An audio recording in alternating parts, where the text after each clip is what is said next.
I'll see the lengths I go through to make these videos for y'all.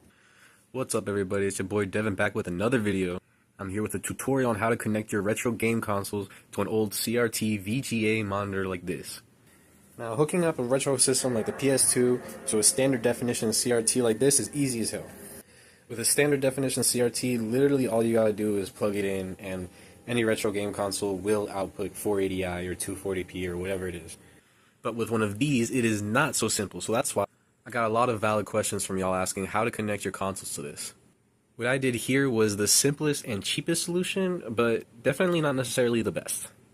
Obviously, where you have to start off is what converters to buy. For this, you have to consider what you're going to hook up to your CRT monitor. A pretty simple solution is just to get an HDMI to VGA converter, and then from there you can really hook up whatever you want to it. A computer, a modern game console, and converters like these. Buying a cheap HDMI to VGA converter is a pretty versatile solution and can work with a lot of things, so I would recommend it.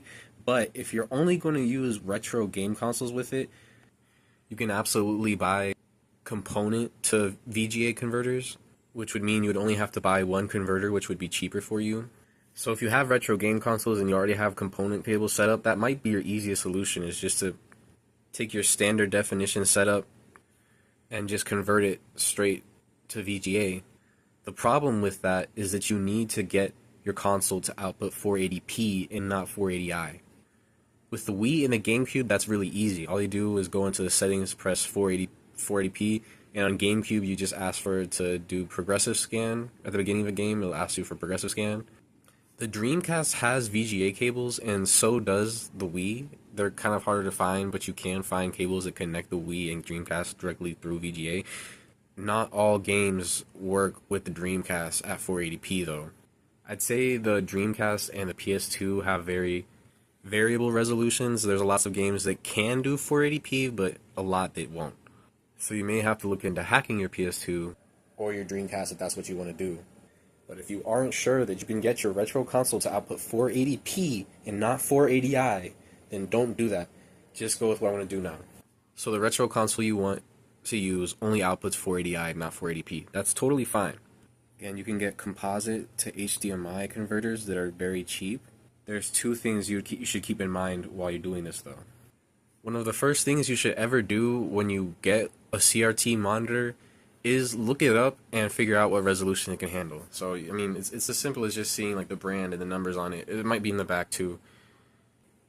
But just go on Google and I promise you, you'll be able to find the kind of resolution it can do. And as a rule of thumb, basically, as long as it's made after 2000, I can basically guarantee it's going to be able to handle 720p. But if it is older than 1995, I would definitely check if it can handle 720p. It might only be able to handle 480p. And getting a converter that goes from composite to HDMI only at 480p might be difficult. If you have a monitor that only takes 480p, you will most likely need to buy a RetroTink, and I'll get into that later, to force 480p. But most of these little old, I've had this one for like literally 10 years.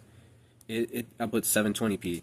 Yeah, it only works at 720p, not at 1080p. It'll cut right off. Only 720, because that's what this monitor can handle. That's really cool. Like, this is a beautiful 720p, but figure that out. If you have component cables for your consoles, but the console won't output 480p, then I would look into getting a component to HDMI converter and then get the HDMI to VGA converter. One thing you are going to have to keep in mind though is that these monitors don't have built-in speakers in them. So you're going to have to get your own speakers or some headphones. My solution for the audio is to plug up all of your consoles to a video audio switch, whether that's a composite one like this one or a component one like you may want to use, or an S-video one. Plug it up in the back as you'd like. You're going to need to go on eBay and find a cable like this. It's literally like $2 or $3, but it's called a V audio to aux. I'll link everything that I'm going to use in the description. Have this aux extension cord, and you can take this and plug it into this, and then you can hook up that to your speakers or your headphones. Anyway, if you remember me mentioning it earlier, I mentioned something called a RetroTink. It actually gives you a high quality HDMI signal from a retro console. and you can make that output any resolution you want depending on the model you get. You would then, of course, need to take this HDMI signal and use one of those HDMI to VGA converters. It's funny because you need something that you'd usually use to connect a retro console to like a new TV to something that's still an old CRT. It's just one with a high resolution. There are several models of the RetroTink, but for your CRT monitor, I would recommend the RetroTink 2X Pro.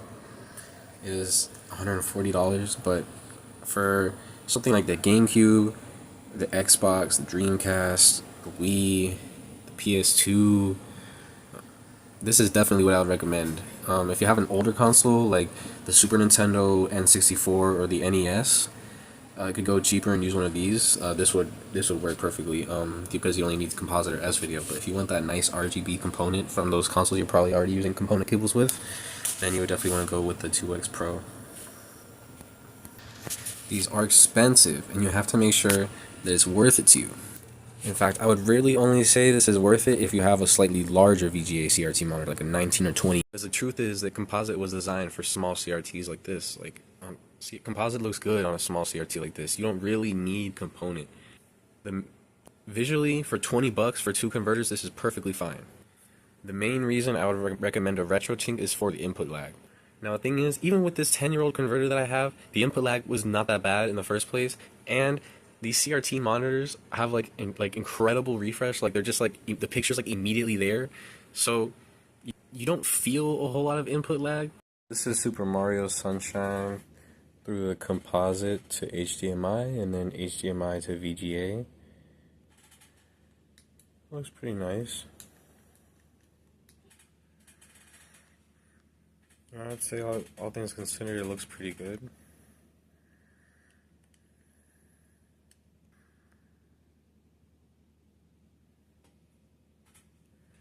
No, the colors could be better, but I'd say it looks pretty good.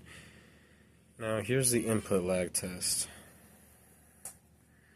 So you can see what I mean. There's not a whole lot, but just a little bit. In fact, can you even tell? For $20, people always talk about how much input lag there is, but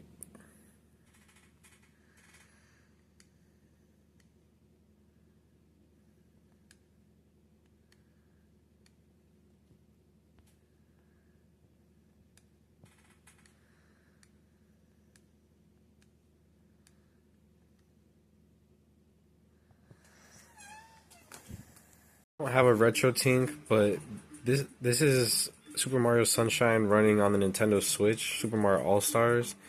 So you can see comparison. It is a whole lot crisper. You can tell this is RGB and not composite. There's a lot more definition, and this is what it would look like through a RetroTink with component cables or even S-video cables. Now the other one didn't have that much lag. I don't really know if it was that noticeable, but this one is even less. Definitely a difference.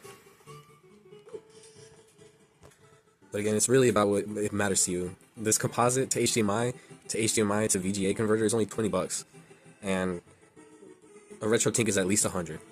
The nice thing about a RetroTink is that you could also just go ahead and use it on like your main TV, like your living room TV, and it would still be lagless and look really good. But if you're on a budget and you really just have the monitor and like your other things, I would consider other options. I have my laptop hooked up to this, and you can emulate whatever you want, play it like it's a retro and play it upscaled, but also CRT. So they'll have the CRT feel and look and response time at 720p in high definition. Like it really looks incredible. And if you have a PC, you can just play whatever you want. You don't need to pay money for any of the consoles, any of these other connections. Literally just the HDMI to VGA converter, and you can plug the speakers directly into your PC.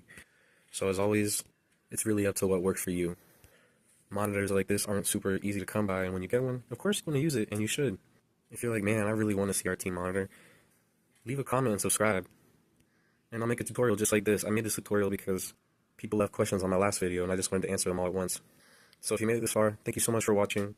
Please subscribe, and as always, I'm here to help you with any CRT questions. Keep playing old games.